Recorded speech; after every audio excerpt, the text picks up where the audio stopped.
చాలా చెప్పారు. లేబర్ కోడ్లు దానికి సంబంధించినటువంటిది కూడా చెప్పారు. ఇవాళ ఒకటి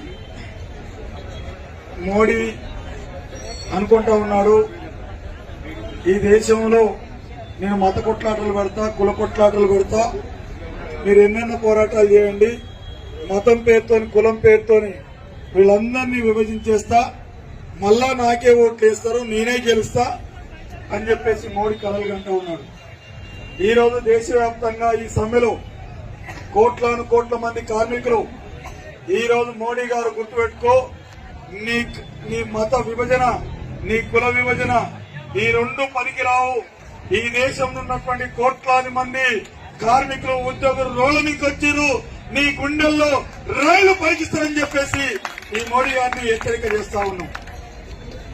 ఈరోజు 25 కోట్ల మందికి పైగా ఈరోజు కార్మికులందరూ రోడ్ల మీకు వచ్చారు. దేనికోసం? మనం ఏం అడుగుతున్నాం? ఏమన్నా మోడీ గారి ప్రధానమంత్రి సీట్ అడుగుతున్నామా? లేదు ఇక్కడ సీఎం రేవంత్ రెడ్డి గారి సీట్ ఏమన్నా అడుగుతున్నాం? ముఖ్యమంత్రి సీటు? ఈ దేశంలో ఉన్నటువంటి కోట్ల మంది కార్మికులు ఉద్యోగులు ఒకటి అడుగుతా ఉన్నారు, మాకు ఉద్యోగ భద్రత కావాలి, మాకు ఈరోజు కనీస వేతనం ఉండాలి, ఈరోజు మా కార్మికులకు హక్కులు ఉండాలి అని చెప్పేసి ఇవి అడుగుతున్నటువంటి పరిస్థితి ఉంది. మరి ఇవి అడుగుతున్నప్పుడు మీకెందుకు నొప్పి అని చెప్పేసి మేము అడుగుతూ ఉన్నాం. ఈరోజు రేవంత్ రెడ్డి అనుకుంటుండవచ్చు, నేను దండోని మొండోని, నన్ను ఎవ్వరేం చేయలేరు, కేసీఆర్ నే దించొచ్చని చెప్పేసి రేవంత్ రెడ్డి అనుకుంటుండవచ్చు. రేవంత్ రెడ్డి గారు ఇవాళ ఈ కార్మికులకు ఉన్నటువంటి 8 గంటల పని తీసేసి నేను 10 గంటలకు పెంచేసిన కార్మికులు కూడా నన్ను ఏం చేయని చెప్పేసి అనుకుంటుండవచ్చు. అయ్యా రేవంత్ రెడ్డి గారు, ఈ రోజు ఇక్కడి నుంచి హెచ్చరిక చేస్తా ఉన్నాం, ఈ కార్మిక వర్గం తలుచుకుంటే నేను హుస్సేన్ సాగర్ లో ముంచుతామని చెప్పేసి హెచ్చరిక చేస్తా ఉన్నాం ఈ రేవంత్ రెడ్డి గారికి.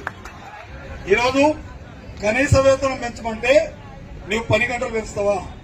ఇది నా నీతి.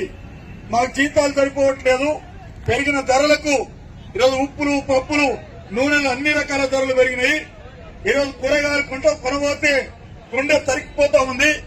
ఇవన్నీ పెరిగితే మా రెక్కల కష్టం పెంచమని చెప్పేసి అడుగుతున్నాం. ఇదే కదా అడుగుతున్నది కార్మికులందరూ? ఇది అడుగుతున్నారా? ఇంకేమన్నా అడుగుతున్నారు మీరందరూ? ఏమన్నా ముఖ్యమంత్రి సీటు అడుగుతున్నారా? మీరు ప్రధానమంత్రి మోడీ సీటు అడుగుతున్నారా? జీతాలు పెంచమని అడుగుతున్నాం కదా, పర్మనెంట్ చేయమని చెప్పేసి అడుగుతున్నాం కదా, ఇవే కదా అడుగుతున్నది. మరి ఇవి అడుగుతున్నప్పుడు వీళ్ళకి నొప్పి ఎందుకని చెప్పేసి అడుగుతా ఉన్నాం.